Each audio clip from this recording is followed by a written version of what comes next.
Radio Paris, Radio Paris, Radio Paris est allemand.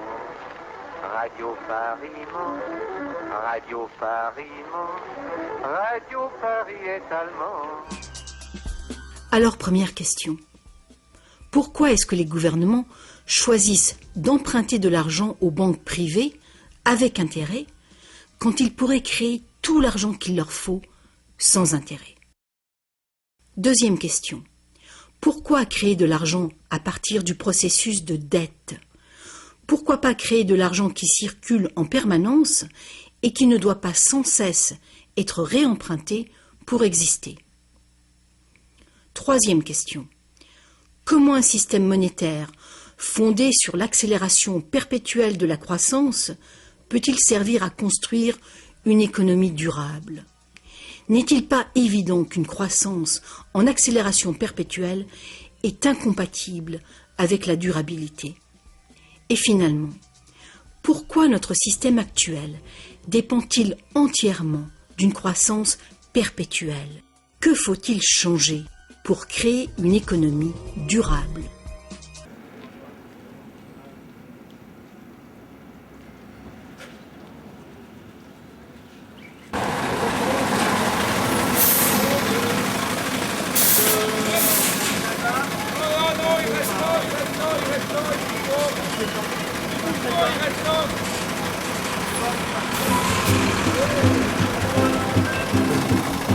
Moi j'ai écrit des petites chansons, c'est pas pour vous rendre moins con, mais pour vous dire que vous l'êtes bien, c'est certain, c'est certain. Moi qui vous vois toute la journée, vous avez pas l'air de rigoler, le matin vous partez au boulot, le soir vous rentrez au tombeau. Je veux pas cracher sur vos petites vies, mais quand même elles m'ont l'air pourries, vous allez bouffer en grande surface, vous devrez savoir que c'est dégueulasse. Vous prenez jamais le temps de rien, vous devenez teigneux comme des chiens, et puis après pour vous calmer, ben acheter une nouvelle télé. Je crois que ça va vous faire du bien, les téléfilms américains, la propagande de l'OTB, les jeux où on gagne du pognon. Vous avez pas encore compris que vous en aurez jamais assez, que c'est tant pis le mépris qui vous boufferont jusqu'au trognon.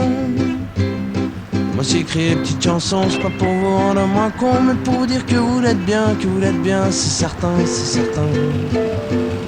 Si j'avais voulu l'inventer avec toute ma bonne volonté, j'avais cherché aller si loin, c'est certain, c'est certain.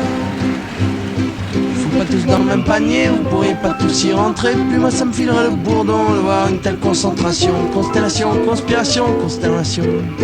La connerie individuelle, même si parfois elle me dépasse, ne sera jamais aussi cruelle que la sacro-sainte connerie de la masse.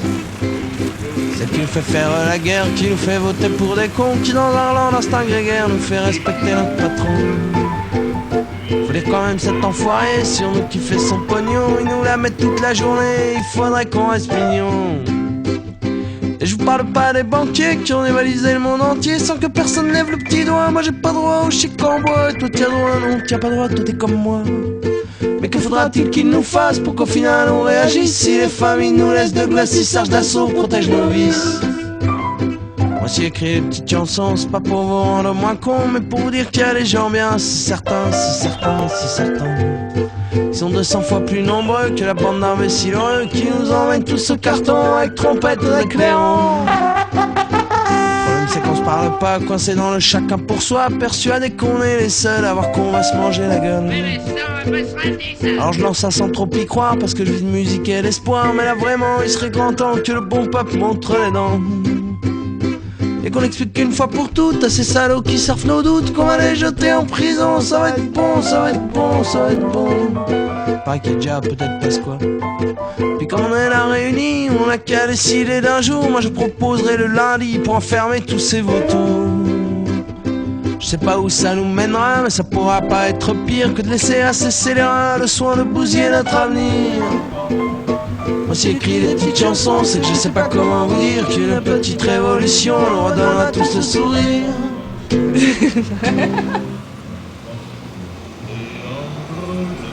Qu'est-ce que l'argent?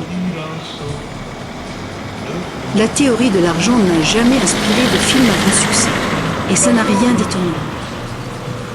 Rien d'étonnant non plus qu'elle ne soit presque jamais mentionnée dans nos écoles. D'où vient l'argent? La question évoque généralement l'image de la fabrication des billets ou des pièces. En effet, on croit souvent que c'est le gouvernement qui crée l'argent. C'est vrai, mais seulement en partie. Ces symboles en papier et en métal que nous appelons l'argent sont en fait fabriqués par une agence fédérale, la monnaie. Mais la plus grosse quantité d'argent en circulation n'est pas fabriquée par la monnaie. Tous les jours, des montants colossaux d'argent sont créés par des entreprises privées, par les banques. On croit souvent que les banques prêtent l'argent que les déposants leur ont confié. Mais pas du tout. En fait, les banques créent l'argent qu'elles prêtent, pas à partir de leurs bénéfices, ni à partir de l'argent déposé, mais directement à partir des promesses de remboursement faites par les emprunteurs. La signature d'un emprunteur l'engage à payer le montant de son emprunt plus des intérêts. Sinon, il perd la maison, la voiture ou tout autre bien qu'il a acheté. C'est une très lourde obligation pour l'emprunteur. En contrepartie, que fait la banque? Elle crée le prêt par un tour de passe-passe. Elle l'inscrit au compte de l'emprunteur.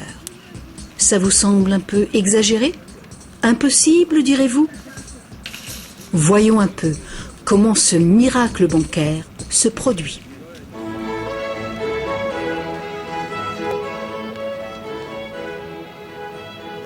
Au fil de l'histoire, l'argent a pris bien des formes. Il fallait simplement que l'argent soit portable et qu'un nombre suffisant de gens soient confiants de pouvoir l'échanger contre des choses de valeur bien réelles, comme de la nourriture, des vêtements ou une maison. L'argent a pris la forme de fèves de cacao, de coquillages, de pierres et même de plumes.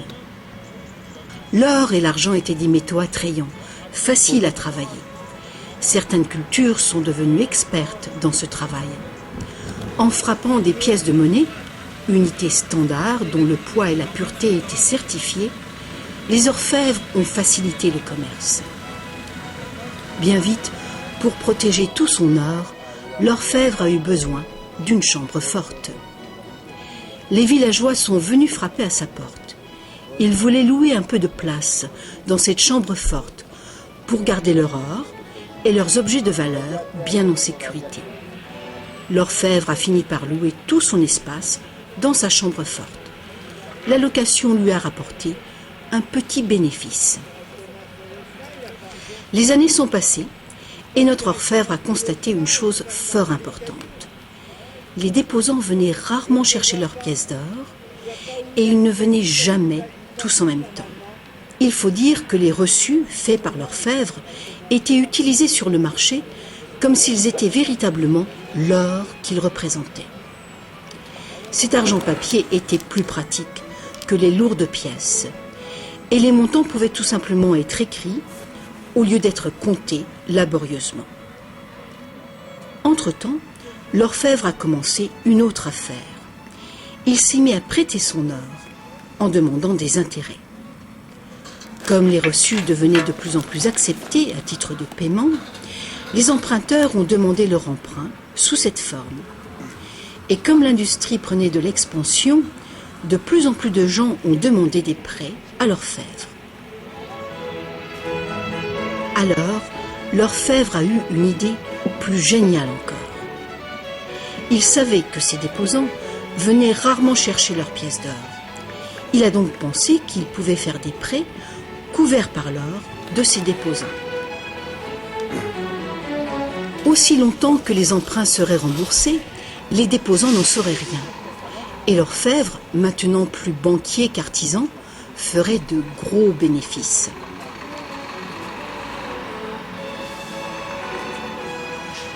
Pendant des années, en secret, l'orfèvre a tiré de bons revenus des intérêts sur les dépôts de ses clients.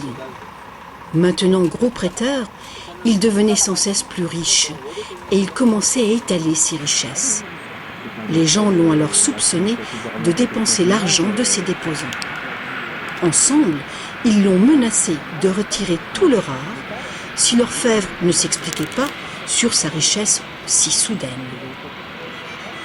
contrairement à ce qu'on pourrait croire, la situation n'a pas tourné au désastre pour l'orfèvre. Malgré sa duplicité, il a pu montrer que les déposants n'avaient rien perdu. L'or était toujours en sécurité dans la chambre forte. Au lieu de reprendre leur or, les déposants ont demandé à l'orfèvre, devenu leur banquier, de leur verser une partie des intérêts. C'est ainsi que les banques sont nées. Le banquier payait un taux d'intérêt bas sur les dépôts et il faisait payer un dépôt d'intérêt plus élevé sur les prêts. La différence couvrait les frais de fonctionnement et ses bénéfices. La logique du système était simple comme bonjour et semblait être un moyen raisonnable de satisfaire la demande de crédit. Mais les banques ne fonctionnent plus du tout comme ça. L'orfèvre banquier n'était pas du tout satisfait du revenu qui restait après le partage des bénéfices avec ses déposants.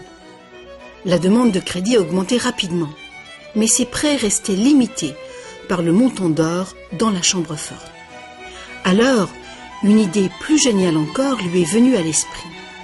Puisqu'il était le seul à savoir combien d'or il y avait dans la chambre forte, il pourrait prêter des chèques garantis par de l'or qui n'existait même pas. Aussi longtemps que les déposants ne viendraient pas tous en même temps réclamer leur or, personne ne le saurait. Ce nouvel arrangement fonctionnait à merveille et le banquier est devenu immensément riche avec les intérêts payés sur de l'or inexistant. L'idée que le banquier puisse créer de l'argent à partir de rien était trop outrageuse. Longtemps, personne n'a rien soupçonné. Mais le pouvoir d'inventer de l'argent est monté à la tête du banquier. Bientôt, l'importance des prêts et l'opulence du banquier ont déclenché de nouveaux soupçons. Certains emprunteurs ont demandé de l'or véritable plutôt que des chèques, et les rumeurs ont monté. Plusieurs déposants fortunés sont venus réclamer leur or. La fin du jeu était proche. Une foule de gens, brandissant des chèques, se sont rassemblés devant les portes closes de la banque. Hélas, le banquier n'avait pas assez d'or pour couvrir tout l'argent papier qu'il avait émis. Pour la première fois, il y avait une ruée sur la banque. Et c'est un phénomène qui épouvante tous les banquiers. Ce phénomène de retrait massif a ruiné des banques individuelles et a endommagé la confiance du public envers les banquiers. Il aurait été simple alors d'interdire cette pratique de créer de l'argent à partir de zéro. Mais les immenses crédits offerts par les banquiers étaient devenus essentiels à l'expansion du commerce européen. La pratique a donc été légalisée et réglementée. Les banquiers ont accepté de respecter des limites sur les montants d'argent fictifs qu'ils pouvaient prêter. Mais ces montants fictifs restaient bien supérieurs à la valeur réelle de l'or déposé dans la chambre forte. Bien souvent, le taux était de 9 $ fictifs pour 1 $ en or. Des inspections surprises permettaient de faire respecter ces réglementations. Un arrangement a aussi été conclu. En cas de ruée sur une banque, les banques centrales soutiendraient les banques locales en leur prêtant de l'or. La bulle du crédit, créée par les banquiers, ne pourrait pas crever et le système ne pourrait pas s'effondrer, sauf s'il y avait beaucoup de ruées sur les banques en même temps.